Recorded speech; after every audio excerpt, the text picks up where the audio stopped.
ವೀಕ್ಷಕರೇ 2013ರ ಈ ಚುನಾವಣೆಯಲ್ಲಿ ಮತದಾರರ ಮನಗೆಲ್ಲಲು ರಾಜಕೀಯ ಪಕ್ಷಗಳ ಜಂಗಿ ಕುಸ್ತಿ ಮೆಗಾ ಫೈಟ್.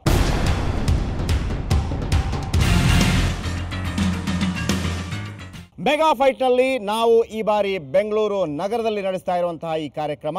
ಬೆಂಗಳೂರು ಅಂತಂದರೆ ಸರಿಸುಮಾರು 1 ಕೋಟಿ ಜನಸಂಖ್ಯೆ ಇರುವಂತಹ ನಗರ, ಜೊತೆಗೆ 3 ಸಂಸತ್ ಸದಸ್ಯರು, 28 MLAಗಳು, 198 ಕಾರ್ಪೊರೇಟರ್ಗಳು ಈ ನಗರದಲ್ಲಿದ್ದಾರೆ.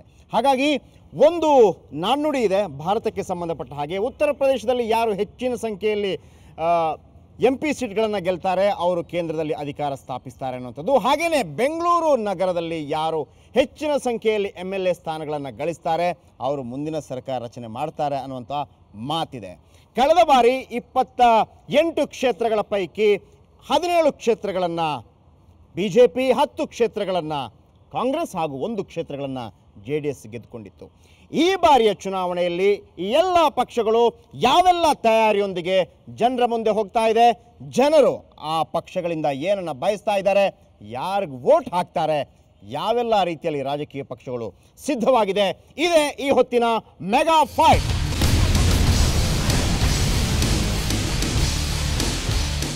JDS ನಾಯಕ ಅಬ್ದುಲ್ ಅಜೀಮ್ ನಮ್ಮ ಜೊತೆ ಇವತ್ತು ಜಾಯ್ನ್ ಆಗ್ತಾರೆ ಮೆಗಾ ಫೈಟ್ನಲ್ಲಿ. ಅವರು ಕೂಡ ಬೆಂಗಳೂರಿನಿಂದ ಟಿಕೆಟ್ ಆಕಾಂಕ್ಷಿ.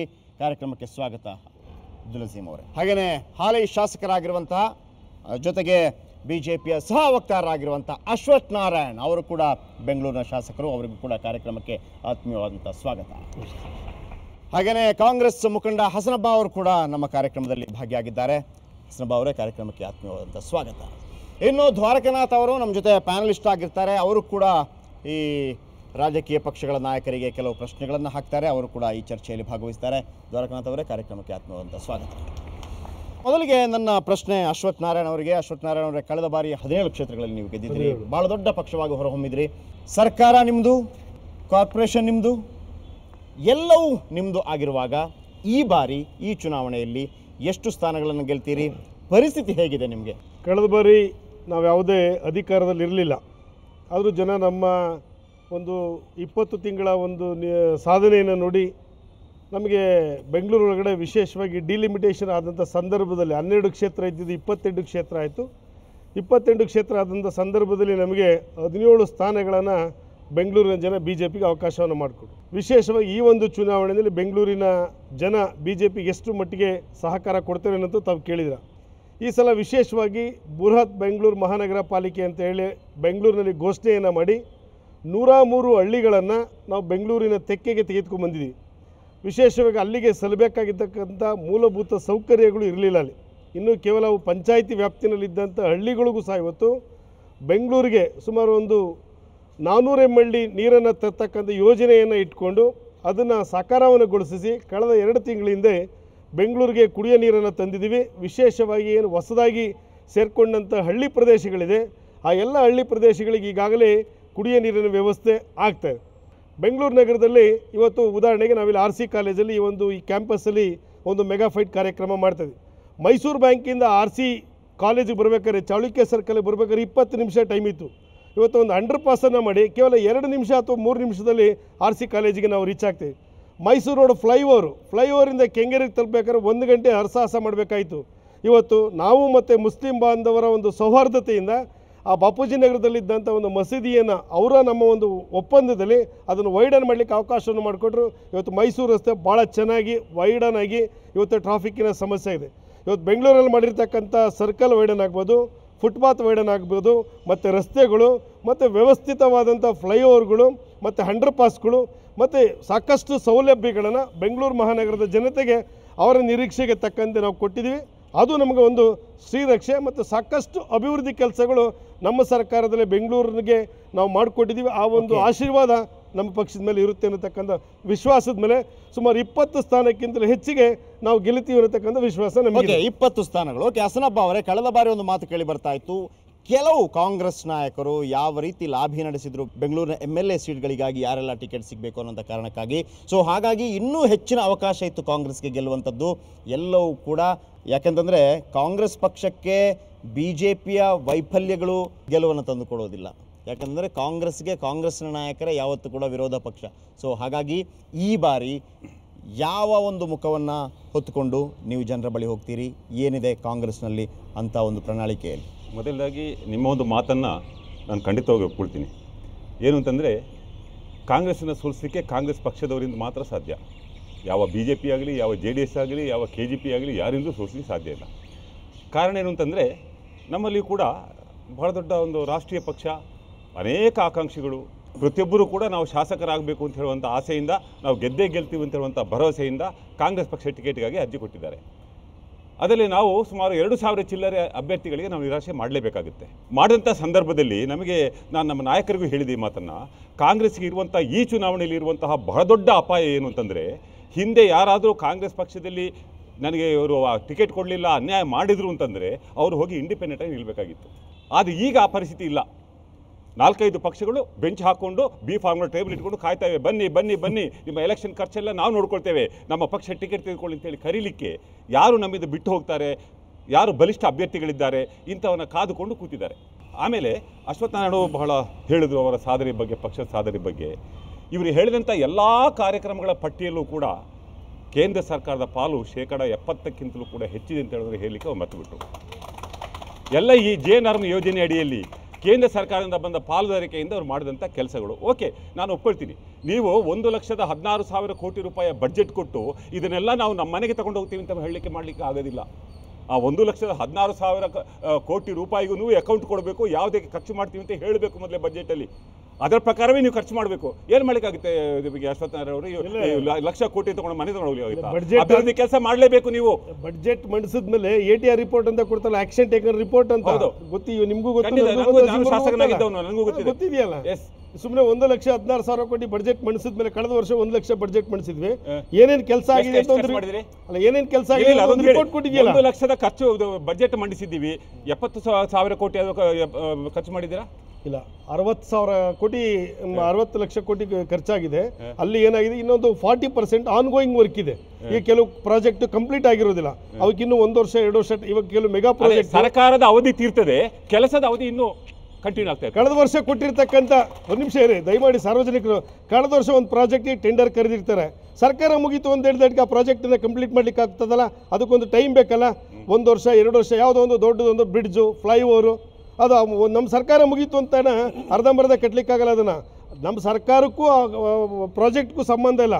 ಸರ್ಕಾರ ಹೋದ್ರೂ ಸಹ ಪ್ರಾಜೆಕ್ಟ್ ಕಂಪ್ಲೀಟ್ ಆಗಲಿಕ್ಕೆ 2 ವರ್ಷ ಟೈಮ್ ತೊಳೆದ್ರೆ, ನೀವು ಆನ್ಗೋಯಿಂಗ್ ಪ್ರಾಜೆಕ್ಟ್ ಮತ್ತೆ ಕಂಪ್ಲೀಟ್ ಆಗಿರ್ತಕ್ಕಂಥ ಪ್ರಾಜೆಕ್ಟ್ ಅಕೌಂಟಬಿಲಿಟಿ ಅದು. ನೀವು ಅದನ್ನ ಅವರಿಗೆ ಕನ್ವಿನ್ಸ್ ಮಾಡಬಹುದು, ನನಗೆ ಮಾಡ್ಲಿಕ್ಕೆ ಆಗೋದಿಲ್ಲ. ನಿಮ್ಗೆ ಈಗ ನಿಮ್ಮ ಒಂದು ಪ್ರಾಜೆಕ್ಟ್ ನೀವು ನಿಮ್ಗೆ ಅರ್ಥ ಆಗಲ್ಲ. ಕೇಳಿ, ಒಂದು ಪ್ರಾಜೆಕ್ಟ್ ನೀವು ಮಾಡಿದಾಗ 1,000 ಕೋಟಿ ಪ್ರಾಜೆಕ್ಟ್ ಬಂದಾಗ ಈ ವರ್ಷಕ್ಕೆ ಅದಕ್ಕೆ ಎಷ್ಟು ಬೇಕೋ ಅಷ್ಟನ್ನ ಮಾತ್ರ ಬಡ್ಜೆಟ್ ಅಲ್ಲಿ ಸೇರಿಸ್ತಾರೆ. ಬರುವ ವರ್ಷ ಖರ್ಚು ಮಾಡಬೇಕಾಗಿದ್ದು ಆ ಹಿಂದಿನಿಂದ ತಂದು ಬರುವ ವರ್ಷದ ಬಡ್ಜೆಟ್ ಬರುತ್ತೆ.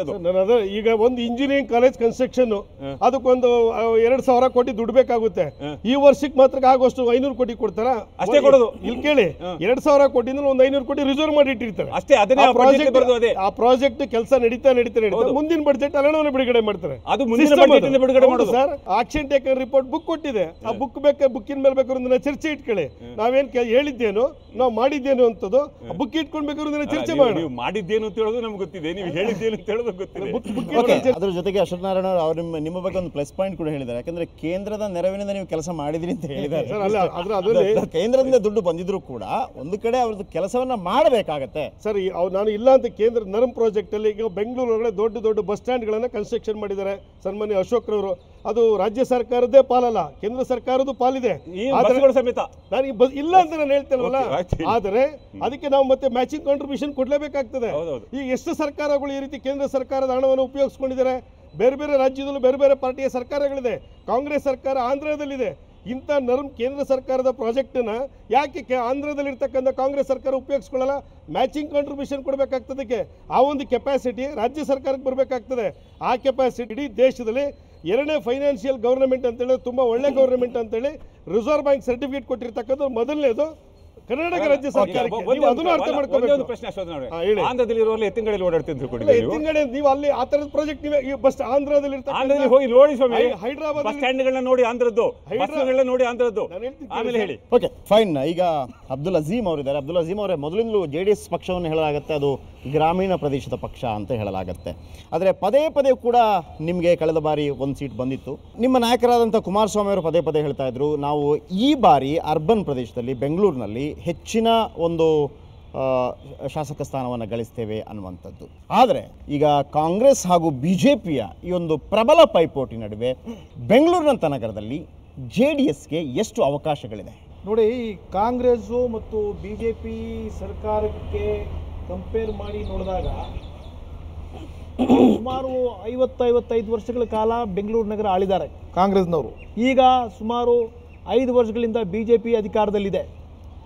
ಆದರೆ ಕುಮಾರಸ್ವಾಮಿ ಇದ್ದಿದ್ದು 20 ತಿಂಗಳು ಮಾತ್ರ, ದೇವೇಗೌಡರು ಇದ್ದಿದ್ದು 18 ತಿಂಗಳು ಮಾತ್ರ. ಈ 18 ತಿಂಗಳು ಮತ್ತು ಪಟೇಲ್ರು 20 ತಿಂಗಳು ನಾವು ಕಂಪೇರ್ ಮಾಡಿ ನೋಡಿದಾಗ ನಮ್ಮ ರನ್ ರೇಟ್ ಏನಂತ ಹೇಳಿದ್ರೆ 10, ಅವ್ರ ರನ್ ರೇಟ್ ಏನಂದ್ರೆ 2, ಇವ್ರದ್ದು 1-1.5 ಏನೋ ಬರ್ಬೋದು. ಹಾಗಾಗಿ ಇವ್ರದ್ದು ರನ್ ರೇಟ್ ಎಷ್ಟು? 2 ಇವ್ರದ್ದು 1.5, ನಿಮ್ದು 10. ನೋಡಿ, ಇವತ್ತು ಫ್ಲೈಓವರ್ ಬಗ್ಗೆ ಪ್ರಾಮಾಣಿಕರು ಅಂತ ಬಹಳ ಹೇಳ್ತಾ ಇದ್ದಾರೆ ಜನ. ಫ್ಲೈಓವರ್ ಅಂತ ಹೇಳ್ತೀರಾ ನೀವು. ಇವತ್ತು ಬೆಂಗಳೂರಿನಲ್ಲಿ ಆಗಿರೋ ಬೇಕ್ರಿ ಸರ್ಕಲ್ ಫ್ಲೈಓವರ್ ಆಗಿರ್ಬೋದು, ರಿಚ್ಮೆಂಡ್ ರೋಡ್ ಫ್ಲೈಓವರ್ಸ್ ಆಗಿರ್ಬೋದು, ಟ್ರಿನಿಟಿ ರೋಡ್ ಫ್ಲೈಓವರ್ ಆಗಿರ್ಬೋದು, ಸಂಗಮ್ ಥಿಯೇಟರ್ ತರ ಸಬ್ವೆ ಆಗಿರ್ಬೋದು, ದೇವೇಗೌಡರಷ್ಟು ಕಾಂಟ್ರಿಬ್ಯೂಷನ್ನು ಈ ನಗರಕ್ಕೆ ಯಾರೂ ಕೊಟ್ಟಿಲ್ಲ. ಇವರು ಏನಂತ ಹೇಳಿದ್ರೆ, ಎಲೆಕ್ಷನ್ ಬಂದ ತಕ್ಷಣ ದೇವೇಗೌಡರು ಕುಮಾರಸ್ವಾಮಿ ಅಂತ ಹೇಳಿದ್ರೆ ರೂರಲ್ ಏರಿಯಾಸ್ಗೆ ಮಾತ್ರ ಸೀಮಿತ. ಇವರು ಸಿಟಿನಲ್ಲಿ ಏನೂ ಮಾಡಿಲ್ಲ ಅಂತ ಹೇಳ್ಬಿಟ್ಟು IT ಪಾರ್ಕ್ ಮಾಡಿದ್ದು ಯಾರು ಸ್ವಾಮಿ? 10% 10 ವರ್ಷ IT ಪ್ರೊಫೆಷನಲ್ಗೆ ಟ್ಯಾಕ್ಸ್ ಎಕ್ಸಂಪ್ಷನ್ ಕೊಟ್ಟಿದ್ದು ಯಾರು ಸ್ವಾಮಿ? ಬೆಂಗಳೂರಿಗೆ ರೈಲ್ವೆ ಡಿವಿಷನ್ ತಂದಿದ್ದು ಯಾರು ಸ್ವಾಮಿ? ಮೆಟ್ರೋ ಪ್ರಾಜೆಕ್ಟ್ ಪಾಸ್ ಮಾಡಿದ್ದು ಯಾರು? ಬೃಹತ್ ಬೆಂಗಳೂರು ಪ್ರಾಜೆಕ್ಟ್ ಏನಿದೆ ಗ್ರೇಟರ್ ಬೆಂಗಳೂರು, ಅದು ಮಾಡಿದ ಸನ್ಮಾನ್ಯ ಕುಮಾರಸ್ವಾಮಿ ಅವರು. ಇಷ್ಟೆಲ್ಲ ಕಾಂಟ್ರಿಬ್ಯೂಷನ್ ಇದೆ. ಲಾಸ್ಟು ಎಲೆಕ್ಷನ್ನಲ್ಲಿ ನಾವು ಒಂದೇ ಒಂದು ಸ್ಥಾನ ಗೆದ್ದಿದ್ದೀವಿ, ನಾವು ಒಪ್ಕೊಳ್ತೀವಿ, ಕರೆಕ್ಟು. ಯಾಕಂತ ಹೇಳಿದ್ರೆ ಜನರಲ್ಲಿ ಒಂದು ಇವರು ಪವರ್ ಟ್ರಾನ್ಸ್ಫರ್ ಮಾಡಿಲ್ಲ ಅಂತ ಹೇಳ್ಬಿಟ್ಟು ಒಂದು ನಮ್ಮ ಜನ ಭಾಳ ಸೆನ್ಸಿಟಿವ್ ಜನರು, ಅದು ನಮ್ಮಿಂದ ತಪ್ಪಾಗಿದೆಯೋ ಏನೋ. ಈಗ ಏನಾಗಿದೆ ಅಂತ ಹೇಳಿದ್ರೆ, ಜನ ಹಿಂದೆ ಏನು ಕಾಂಟ್ರಿಬ್ಯೂಷನ್ ದೇವೇಗೌಡರು ಮತ್ತು ಕುಮಾರಸ್ವಾಮಿ ಅವರು ಕೊಟ್ಟಿದ್ದಾರೆ ನೋಡ್ತಾ ಇದ್ದಾರೆ. ಈ ಬೆಂಗಳೂರು ಡಿಸ್ಟ್ರಿಕ್ಟು ಹಿಂದೆ ಬೆಂಗಳೂರು ಸಿಟಿ ಏನಿತ್ತು ಬರೀ ಅರ್ಬನ್ ಜನರು ಮಾತ್ರ ಇದ್ದರು. ಇವತ್ತಿನ ಬೆಂಗಳೂರು ಡಿಫ್ರೆಂಟ್ ಬೆಂಗಳೂರು. ಇಲ್ಲಿ 50% ರೂರಲ್ ಜನ ಇದ್ದಾರೆ, 50% ಬೆಂಗಳೂರು ನಗರದಲ್ಲಿ ಹುಟ್ಟು ಬೆಳೆದಿರುವಂಥ ಜನ ಇದ್ದಾರೆ. ಇವತ್ತಿಲ್ಲಿ ಬೇಕಾಗಿರುವಂಥ ಚೀಫ್ ಮಿನಿಸ್ಟರ್ ಯಾರು ಅಂತ ಹೇಳಿದ್ರೆ ಅದು ಕುಮಾರಸ್ವಾಮಿ ಅಂತವರು. ದೇವೇಗೌಡ ಮಾರ್ಗದರ್ಶನದಲ್ಲಿ ನಡೆದ್ರೆ ಮಾತ್ರ ಇಲ್ಲಿ ಹಳ್ಳಿಯಿಂದ ಜನ ಏನು ಬಂದಿರೋ ಅವ್ರಿಗೂ ನ್ಯಾಯ ಸಿಗುತ್ತೆ. ಹಾಗೆ ನಾವು ಸುಮಾರು ಈ ಬಾರಿ ನಾವು ಜಾಸ್ತಿ ಫಿಗರ್ ಹೇಳಕ್ಕೆ ಹೋಗಲ್ಲ, ಕಡಿಮೆನೂ ಹೇಳಕ್ಕೆ ಹೋಗಲ್ಲ.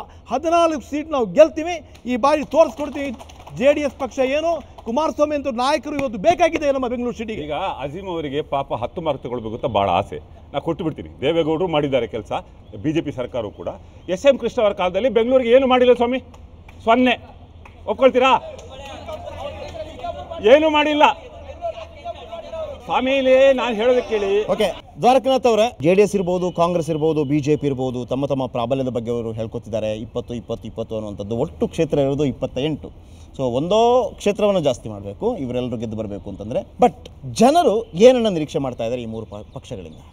ಈಗ 3 ಜನ ಅವರ ಆಳ್ವಿಕೆ ಮತ್ತು ಅವರ ಪ್ರೋಗ್ರೆಸ್ ಬಗ್ಗೆ ಹೇಳಿದ್ದಾರೆ. ಆದರೆ ನಿಜವಾಗಲೂ ಕೂಡ ಜನ ಇವತ್ತು ಅನುಭವಿಸ್ತಾ ಇರುವಂಥದ್ದು ಎಲೆಕ್ಟ್ರಿಸಿಟಿ ಮತ್ತು ನೀರಿನ ಸಮಸ್ಯೆ, ಗಾರ್ಬೇಜ್. ಈ 3 ಸಮಸ್ಯೆಗಳನ್ನು 3 ಪಾರ್ಟಿಗಳು ಇವತ್ತರೆಗೂ ಅಡ್ರೆಸ್ ಮಾಡ್ದಂಗೆ ಕಾಣಿಸ್ತಾ ಇಲ್ಲ. ಜೊತೆಗೆ ಲ್ಯಾಂಡ್ ಮಾಫಿಯಾ ಕೂಡ ಬಹಳ ದೊಡ್ಡ ಲ್ಯಾಂಡ್ ಮಾಫಿಯಾ. ಆಮೇಲೆ ಲ್ಯಾಂಡ್ ಮಾಫಿಯಾ ವಿಷಯದಲ್ಲಿ ವ್ಯತ್ಯಾಸನೇ ಇಲ್ಲ. ಯಾಕಂದ್ರೆ ಎಲ್ಲಾ ಪಕ್ಷಗಳು ಕೂಡ ಒಂದೇ ರೀತಿಯಲ್ಲಿ ಲೂಟಿ ಮಾಡಿರುವಂಥದ್ದು. ಟ್ರಾಫಿಕ್ ಲ್ಯಾಂಡ್ ಮಾಫಿಯಾ ಇವುಗಳ ಬಗ್ಗೆ ಅಡ್ರೆಸ್ ಮಾಡುವಂತಹ ಒಂದು ಪಕ್ಷ ಬರಬೇಕಾಗಿದೆ ಇವತ್ತು. ಇದೆಲ್ಲಕ್ಕಿಂತಲೂ ಹೆಚ್ಚಾಗಿ ಈ 3 ಪಕ್ಷಗಳಲ್ಲಿ ಈ ಟಿಕೆಟ್ ಹಂಚುವಂತಹ ಪ್ರಕ್ರಿಯೆ ಕೂಡ ಯಾರು ಲ್ಯಾಂಡ್ ಮಾಫಿಯಾ ಅಂತ ಹೇಳ್ತಾ ಇದ್ದಾರೋ ಅವ್ರಿಗೆ ಕೊಡ್ತಾ ಇದ್ದಾರೆ. ಅದು ಭಾಳ ಇಂಪಾರ್ಟೆಂಟ್. ಅವನು 1,000 ಕೋಟಿಗಿದ್ದಾನೆ, ಇವನ ಹತ್ರ ಇದರಲ್ಲಿ ಏರ್ಪೋರ್ಟ್ ರೋಡಲ್ಲಿ 500 ಎಕರೆ ಜಮೀನಿದೆ ಅಂತ ಹೇಳಿದ್ರೆ ಅವ್ರಿಗೆ ಟಿಕೆಟ್.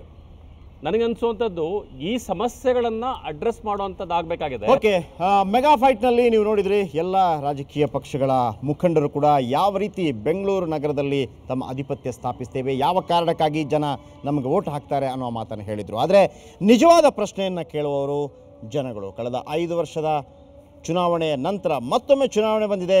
ಜನ ಕೇಳ್ತಾರೆ, ನಿಮ್ಗೆ ಯಾಕೆ ವೋಟ್ ಹಾಕಬೇಕು, ನೀವು ನಮಗೆ ಏನು ಕೊಟ್ಟಿದ್ದೀರಿ ಅನ್ನುವಂಥದ್ದು.